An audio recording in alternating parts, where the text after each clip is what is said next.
going to go over Chapter 13 right now. In fact, what we're going to do is we're going to go over Chapter 13, and we'll take a break, and we're actually going to go over Chapter 14. You are not going to be tested on Chapter 14. There's no test. All right, but it will introduce you to JavaScript and jQuery, which is a part of JavaScript. All right, and then so we'll go over Chapter 10, we'll take another break. After we do that, what I did was I've developed my own little payroll system that's written in JavaScript. It's put in there as about a 6-part program, all right?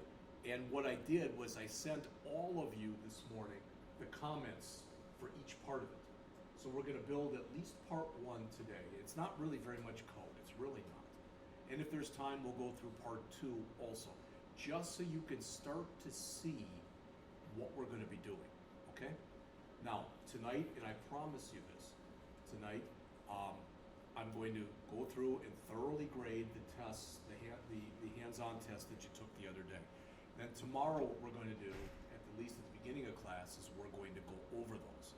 What else are we going to do? It depends on how the tests go tonight, all right? Because I don't know how long I'll want to spend going over those, all right? I've looked at them, and again, to a person, and I'm not just saying this, the quality is getting much better every time. They're looking a lot more professional, all right, which is good. I mean, that's exactly what should happen. The other thing is, if you don't know, and 4 of you got sent this email, 2 of you have already responded, but for Brady, Ethan, Drew, and Evan, I tried to clean up a bunch of stuff yesterday. I accidentally ended up removing a bunch of stuff that people had sent me. So for you 4, I don't have your PSD to HTML homeworks. If you could either resend them, or if they're too big, give me the flash drive. I'm not going to penalize you for my error, but I was getting messages that my inbox was getting too full. So I started to clear stuff out before I realized that I hadn't moved that stuff over yet onto the hard drive, and it wouldn't let me retrieve it. So I guess I must have dumped a bunch of stuff, and somehow, like I said, it was not retrievable. All right, so I'm on Chapter 13, page 547, talking about web promotion. So the idea behind this chapter is basically you've got your website done, and now how are you going to let people know about it? All right, I'm going to write this on the board, and I'm asking, does anybody know what this stands for? SEO. Have you ever heard that term before? Since I'm not seeing any hands up, I'll take for granted that the answer is no. It stands for, and this isn't, not that this is part of your test, but it's the topic of the chapter basically. It stands for search engine optimization. All right? So the idea is, if I'm going to come out to the internet like this, and I'm in Google, and I type in, for example, sporting goods stores. All right? Thank you. So if I type in something like that, in an ideal world, if I'm going to open up Jeff's sporting goods store, I want that to come up on top. Does that make sense to everybody? That's what I want. All right? And you can see here we've got Sporting Goods St. Louis, Visit Us, etc. And there's different stores. Dick's, I would think, would be up near the top. There might be other ones. All right? So when you do search engine optimization, the problem is when you create a website, and if you want it to get listed in Google and Yahoo and all of the other big search engines, you've got to take your site and you literally, there's forms and stuff electronically to fill out, but you have to submit your site to these different search engines. All right? And that's not a terrible thing, but you have to do it. All right? That's the protocol for doing it. But especially Google, they've got some kind of a special algorithm that they use that ranks these different things that, when you put up sporting goods, that ranks them. They will not make public that algorithm that they use. Because if they did, then everybody would go back and try to tweak their sites so theirs was first. See what I'm saying? All right. But when you are going through search engine optimization, you're going through a process of trying to get your site as high up on the search engine as you possibly can. for years there's been all sorts of people who have claimed that, yeah, it's not just how well you write your website and how well you do this and how well you do that, but money may change hands too. That's never been proven one way or the other. I'm not claiming that that's the case, but I've heard that from more than one person in the past. So it's possible. I don't know. All right? Okay. So we'll identify commonly used search engine. What's the number one search engine? What?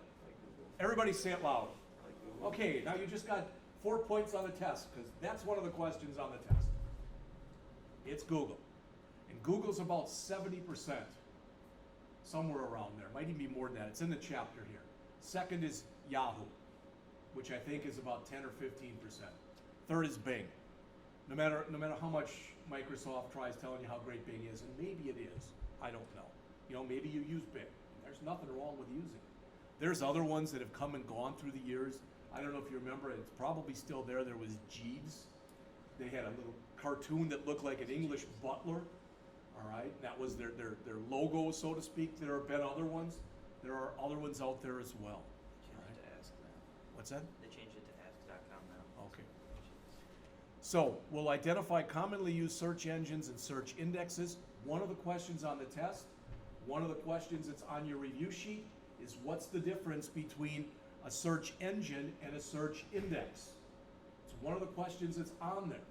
A search index is done by human beings. A search engine is all done by the computer. Okay? All right. Design web pages that are friendly to search engines. Do you remember one of the things that we put in and I started to introduce to you almost in week 1 was that meta tag, where we said meta and then we had char set equals UTF-8. There are other meta tags that you can use. There's a meta tag, for example, for author, where you can put descriptive information about who creates the site. There's a meta tag that's called description, where you can put in keywords for your website. The advantage of putting those kind of meta tags, and you put them in the head section, all of them. The advantage of putting in those kind of meta tags is it may make your site more search engine optimization friendly. So that's why you would do it. All right. Now, what people do is it's like many things in life. People don't just use that; they abuse that. And what I mean is there were documented cases of this, that after 9/11, what a lot of people did was they went into their search engines. They went into their websites, and under their description tags, they put 9/11. Which is fine if you're a news site or if you're a charitable site that was collecting money. But if you're a sporting goods store, for example, putting 9/11 in there is almost blasphemous. I mean, you wouldn't do that. But there were companies that did things like that. They jumped on the 9/11 bandwagon, as sad as that is. All right? So if you put things in there, descriptive tags, in meta tags, what happens is the search engine searches through that stuff, and then it gets a list of all those words. Then it searches your site to see if indeed those things are all put in the site. And literally, if you put something in the description that's not in your site, for lack of better words, you get penalized. And that can move you down in the search order rankings. All right? So, monitor a search engine listing. Hopefully you've heard of this, okay? There's something that's referred to as web analytics. I think that's one of the questions on there. And what do you do with web analytics? Well, it can do a lot of things. For instance, Google provides typically, and I think it's free, Google Analytics, which will go and look at your site and it'll see things like how many people have come to your site? What were the peak hours that they came to the site? What pages were looked at most in your site? There's a big difference, and I'm saying this isn't funny. If I've got 500 hits on my website, there's a big difference between 500 different people hitting my website once and one person with nothing better to do that hits the site 500 times. So quite often when you go through these analytics, it can give you a range of IP addresses to let you know if there are different people hitting the website or if it's the same person hitting it over and over again. All right. Describe other website promotion activities. Everybody here, I'm sure, at one time or other, if you haven't done it, either you have or your significant other or a parent has, you've gotten things like newsletters. All right? I know that the church that I'm a member of back in Illinois, and actually the church is in Wisconsin, they send stuff out usually every month.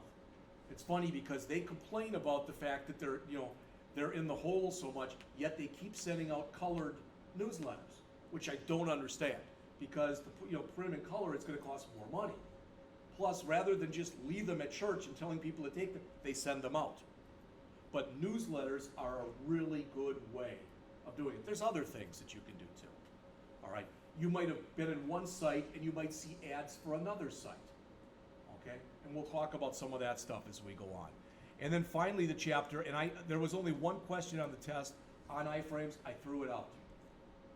All right, what an iframe typically is, and you'll see it at the end of the chapter, is a lot of times when you've got a web page, in fact, remember when you were doing, I think it's homework number 3 for the PSD, it's 2 or 3, it's the one with the skiers on it, you know what I'm talking about? Remember in the bottom left-hand corner you had that little video that was in there? That type of thing is usually put in as an iframe. It's a separate little window that you typically put on a page, and you typically put it in an iframe because you could put a size in there.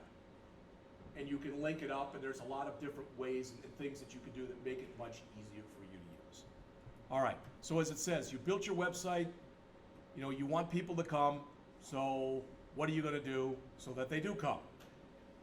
All right, and that's what they're talking about.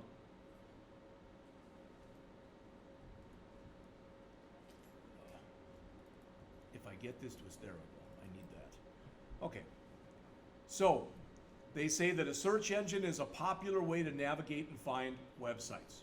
All right, we already talked about that. Over 90% of American adult internet users use search engines. All right, I know of instructors, not at this institution, but at the institution that I used to work at. This is not a joke, but somebody would ask them a question and their 2-word answer was, Google it.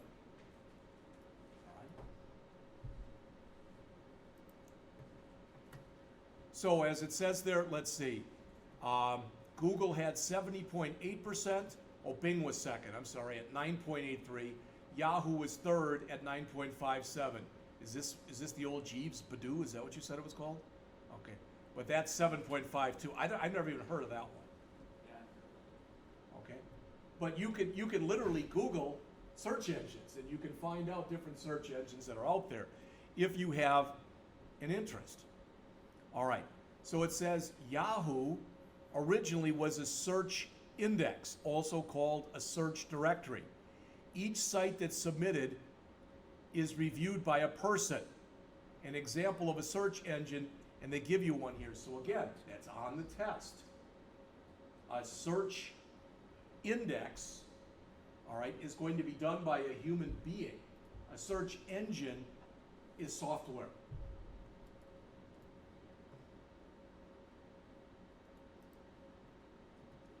All right, the components of a search engine.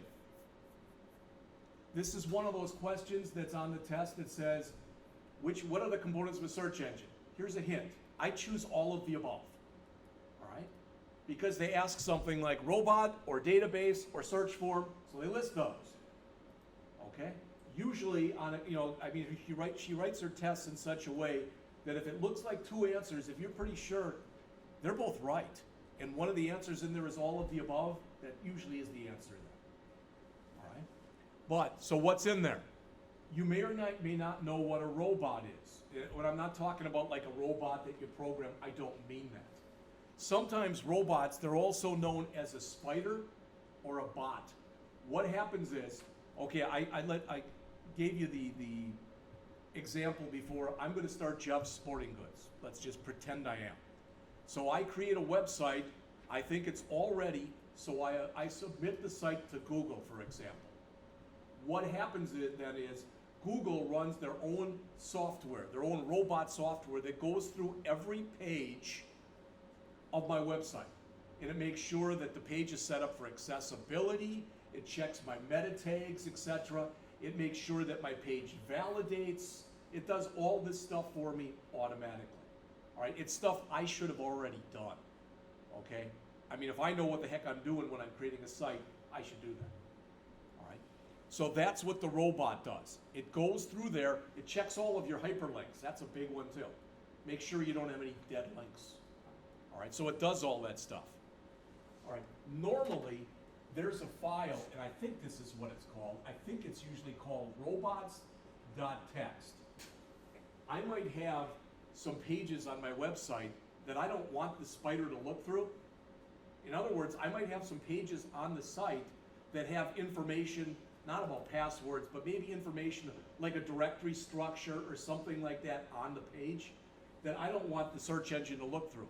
So I can take as many pages as I want to and put them in a file called robots.txt, and then the spider is not supposed to look through those files. That's not part of what it goes through, all right, to find out things.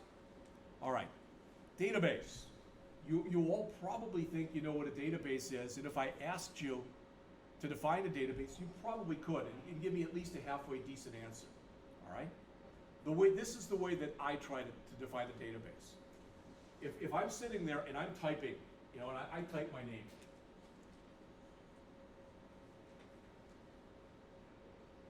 well, what have I done? 1, 2, 3, 4, 5, 6, 7, 8, 9, 10. I've typed in 10 characters. Would you agree with that? Okay. So what's a character? All right. Typically, it's something that you see on your keyboard that you can type in.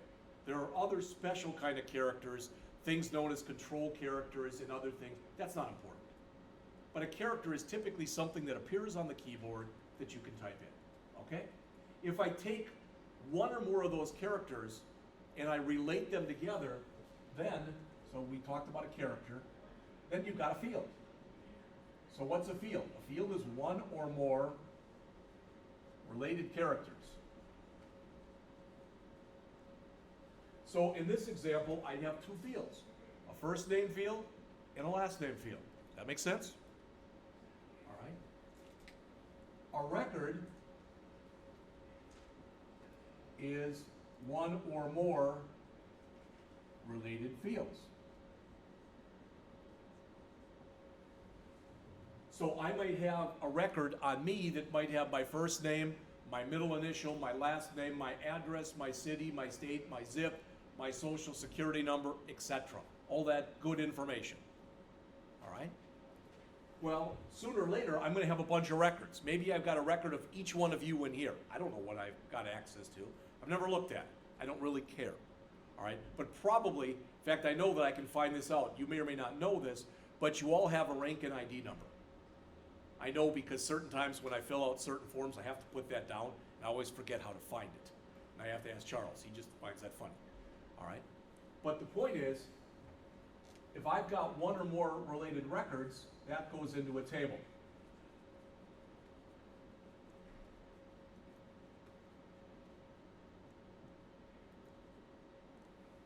All right? And then finally, a database is one or more related tables.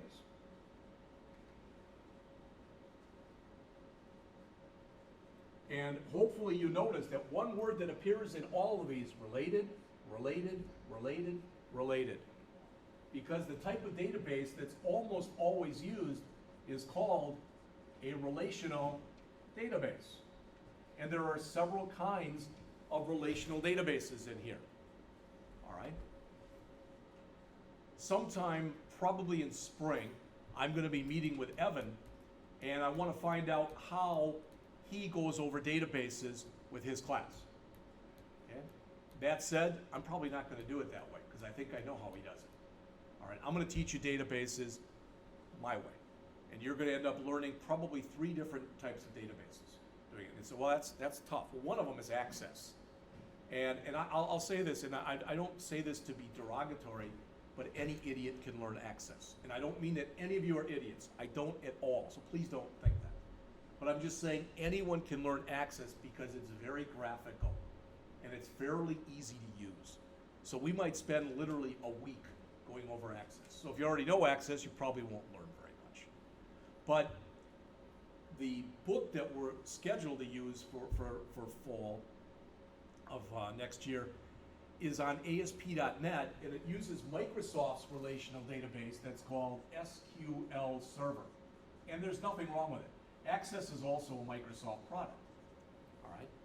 But before we learn SQL Server, I'd like to teach you a relational database called MySQL, because I think it's very easy to go from MySQL to SQL Server. Plus, MySQL I've taught it many, many times. It's fairly easy to learn. So my plan is to teach you all three of those, all right? But they define a database there. When you put all this stuff together, when you think about it, if I've got a database that's filled with tables, it's filled with records, it's filled with fields, it's filled with characters, there's really three things that I can do in a database, really when you think about it. I can add new stuff to a database, I can remove existing stuff from a database, and I can modify existing stuff to a database. So again, I can add, I can delete, and I can modify. All right? And the way that that's done is databases have what's called a DBMS, which stands for Database Management System. These really are three different examples of DBMSs that you're going to be learning. All right? And then finally, they talk about a search form. It says it's the part of the search engine you're most familiar with. Well, again, there's the search form right there. And Google uses Google Suggest. So let's say I want to learn about JavaScript. I put in a J, it already gives me a bunch of stuff. So I put in an A, a V, etc. It's finding places that I've gone to already, but you notice now that it's got it down to Java type of stuff. All right? So again, the robot, the database, and the search form. And I think you're asked, you know, which of these are members? I think that might be the first question on the test. It's all of them. All right. So some of this I've already mentioned to you. Again, keywords, this is what you'd put in as a meta tag. They're talking again here about wanting to do search engine optimization. So the author says, keywords, spend some time brainstorming about terms and phrases that go along with your website. For instance, again, if I was going to be doing a sporting goods store, I might put in there basketballs, footballs, baseballs, golf, hockey, anything of which I would have products that would be in my store. I don't want to, you're only supposed to use a certain number of words when you do this. It's almost like a tweet. You should use really no more than about 140 characters. So I shouldn't put in there, Jeff's sporting goods store will have a vast array of really neat products. They don't care. It should be bare bones. All right, just say footballs, comma, baseballs, comma, basketballs, comma, etc. That's the way you put in keywords. All right. All right, page titles. It says a descriptive page title, which can include your company and/or website name. It's another thing that you can put in there. Heading tags. You say, well, I already know those, the H1, the H, etc. All right, you may or may not know this. All right, so I'm going to ask you a question. If you don't know, take a guess. Ideally, how many H1 tags should you have on any web page? Ideally. Yeah, the answer is either 0 or 1. If you've got, remember, they're bigger in size by default. So they should be targeting some main part of the page. The other thing is people abuse this stuff. They say, okay, then I'll put 800 H2 tags on my page. And you do that, and that's just as bad. All right? So heading tags, description, again, I already mentioned that to you, and the description meta tag. So here's an example. Now this is their description, and I'm not going to say it's good or bad. All right? Again, what if I don't want a search engine to index a page? That's that file I told you about. All right? And it goes into like a robot.txt file or something like that. Linking, again, the search engine will check to make sure that every hyperlink you have on the page works. Okay? I've heard before that a lot of people liken sending stuff to Google to sending it to Apple. If you send something to Apple, so if you create an app and you think this is really, man, I'm so proud, this is a good app, and you send it to the App Store, from what I read, about 70%, if not more, of all apps that are sent to the App Store get rejected. Because they have people that are looking to reject them, not to accept them. There are people that look to reject them. Well, why would you do that? Because they've got a certain standard, and if you don't meet that standard, it's the heck with it. That doesn't mean you can't fix it and resubmit it. That's what most people do. All right. Images and multimedia, again, they want to make sure that when you put something on a page that it's viewable. They want to make sure you've got alt tags for people, you know, in case the image isn't there, or for people who are challenged physically in some way. Okay? They want to make sure, again, that your code has been validated. And you follow best design practices.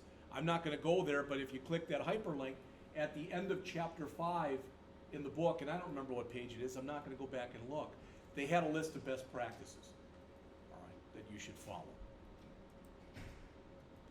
All right, so listing on a search engine, they go through the steps here. Step 1, visit the search engine website. That's either a question on there or it's part of a question on there. It's like, what do you do first? And the answer is, you visit the website. And when you visited the website, you look for, as it says, either an ad site or a list URL link. All right. Step 2, you can sign in with some kind of a Google account. You have Google Mail or whatever. Step 3, after you've done all that and you submitted it, currently, as it says, there is no fee to submit a site to Google. Since they're the tail wagging the dog, so to speak, since they have a 70% of the market, if they're not charging, I'd be fairly certain that Bing and Yahoo and that Madhu or whatever it was called, they're not charging either. But I would also say that probably if they start charging, so would the others. Step 3, again, the spider will index or spider your site. Notice this, because this bugs people. This may take several weeks. That isn't true. It spiders your website. Most websites are up maybe 20 pages or so. It can spider your site in about 5 minutes. But it's when they're going to actually do the spidering. That may take several weeks. And then finally, after they've done that, it might take several more weeks, you'll get information back. Sometimes you don't even hear anything back. What people do to find out whether or not it worked is they start Googling. So if I Googled sporting goods stores / Jeff Sporting Goods, if all of a sudden it's out there, that means that it passed and it's now part of it. Okay? All right. Is advertising on a search engine worth the cost? Another question on the test. Most people have decided that these different things that are going to be discussed in here. Notice here, this is a question on the test. What's CPC? It's cost per click. It's the price you're charged when you've signed up for a paid sponsor or ad program and a user clicks a link to your website. You can be both a receiver and a sender from that. So I can sit there, if I've got my own sporting goods store, all right, maybe I want to put a link on my sporting goods store to Spalding or Wilson or one of the major sporting goods good companies. And if you click that, I can get paid from that. All right? And if other people click links on their site from me, I might get charged for that. And that's what they're talking about here. There's CTR. This is another question, I believe it's on the test. Click-through rate.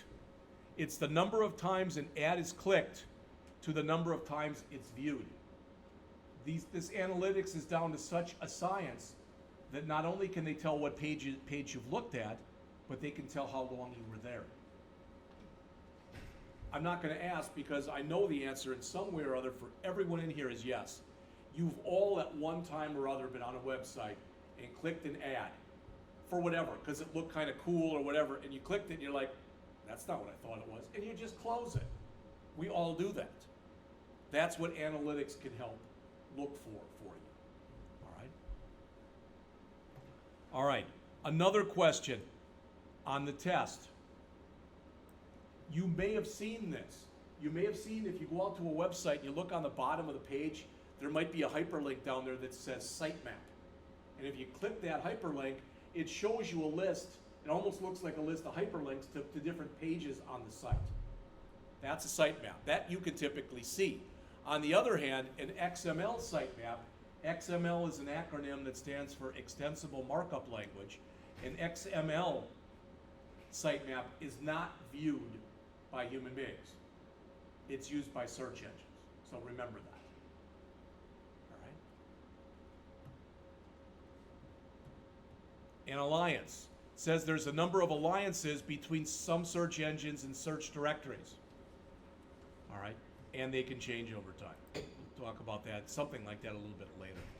Monitoring search listings. You can manually check.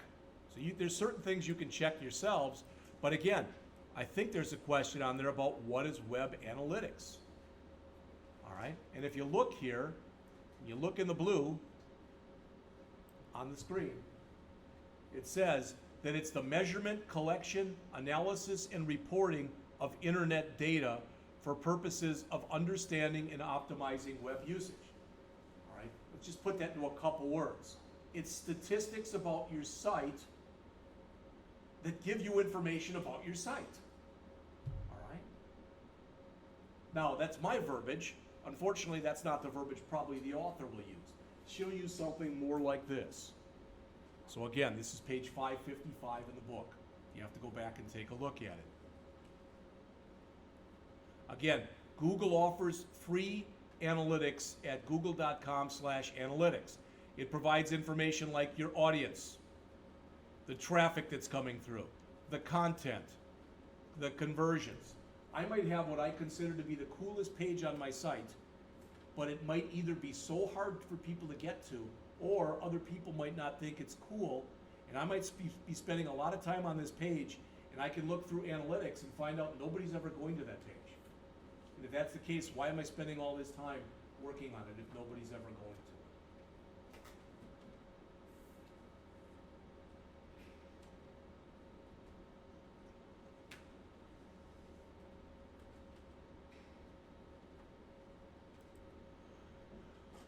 Link popularity, it's a rating determined by the search engine. The number of sites that link to a particular website and the quality of those sites. In other words, if I put in the jeffsportinggoods.com, how many other sites are linking to that? All right. Social media optimization, that's a question on the test. All right, I don't remember where it is, but it's creating content that's easily shareable.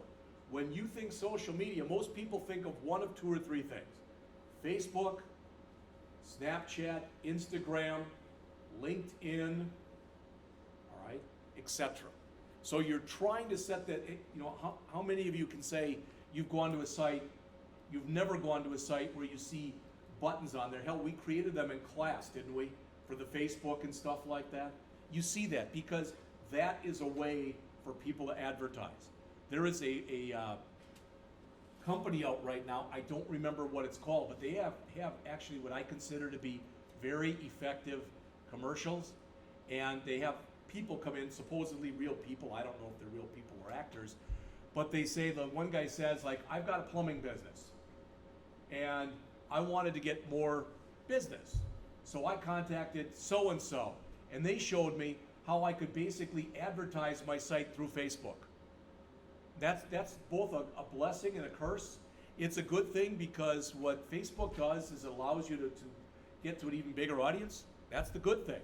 The bad thing is there are companies today, companies that you could potentially work for, that are doing less and less work on websites because they're doing more and more work through social media. And every time a company does less and less work through their website, that means there's less and less work for you to do. All right, blogs. I'm in the middle right now of setting up my own blog. Okay, when is it going to come out? I don't know. I'll put it out there and I'll let you even know where it is, so if you've got an interest. All right, a lot of my former students, they all want to know. I never told them. I just told them I retired. They have no idea where I am. And a lot of them have contacted people and asked. And I'm not a particularly vulgar person, but my response was none of your effing business. Okay? That's what I told them, literally. And I told them that because I knew if I put it in that kind of way, they wouldn't contact me again. The students I don't have a problem with, but there are people that I used to work with that are just, they're pain in the ass type of people, they're very nosy people, and they never liked me while I was there. But now they want to find out all about me. Pardon my French, but screw them. I have no desire to ever talk to any of them again. If I go to hell when I die, maybe I'll see them then. All right, then I'll worry about it at that time. All right. So the social networking, again, we've talked about. Google Plus is another big one. All right. Those are all things. Twitter, I probably didn't mention Twitter before. You know, again, I'm not asking. I've got a Twitter account. I've tweeted a couple times. I hardly ever tweet. But I know a friend of mine who teaches at Madison Area Technical College, Eric Knapp. He's one of the more intelligent people I've ever met in my life. He literally gets all of his news virtually from Twitter. All right? Because there's stuff people tweet all the time. And I don't mean political candidates that tweet at 3 in the morning. All right? But I'm talking about people who really are in the know about certain subjects that just tweet all the time. All right. Anybody ever seen one of these before? One of these QR codes, sometimes called QRCs? All right. You know, there are things before that McDonald's and places like that have had coupons, but you've got to sit there and you've got to click on them or do whatever. Somehow, something is managing to grab information when you're doing that from your phone or from whatever. There's no way a company's going to put something like that out there unless they're getting something back from you. All right? It was interesting. I've started to go to this church in Wentzville, and they passed around some stuff. They want people to be more involved in the parish. They did this on Sunday, and they said, even if you're not planning on becoming more involved, we appreciate you being here. Hopefully you're giving, etc., etc. But please, please, the one thing they ask for, please on this form, put your email address on there, because they want a database of email addresses. Because that way, when there's anything, if there's going to be some kind of a special occasion at the church, if there's going to be a picnic, if there's going to be a whatever, well, they've got a list of people they can send it to. All right. Another question on the test is, I think it's the last one on the test, what is an affiliate program? All right. It's where one website promotes another website's product or service in exchange for a commission. All right. So again, I could promote Wilson or Spalding, or Wilson or Spalding could promote me. All right. It could, and a lot of these go both ways. All right. And you probably have seen things like this. As an example, let's suppose that I decide that I want to take a trip this summer, and just popped into my head, I want to go to San Antonio, Texas. All right. So I start going in, and I start looking for airfares, which would be a natural thing to do. And I want to see if I buy it now, if I can get a good deal, etc. If I go out to a site, quite often, what I'm going to see almost immediately is I'm going to see ads for hotels in the San Antonio area, rental car places, etc. That's all affiliates. Does that make sense? All right. Banner ads, it's a graphic image that is used to announce and identify the name or the identity of a site. We sort of did a banner ad with that landing page we did. All right?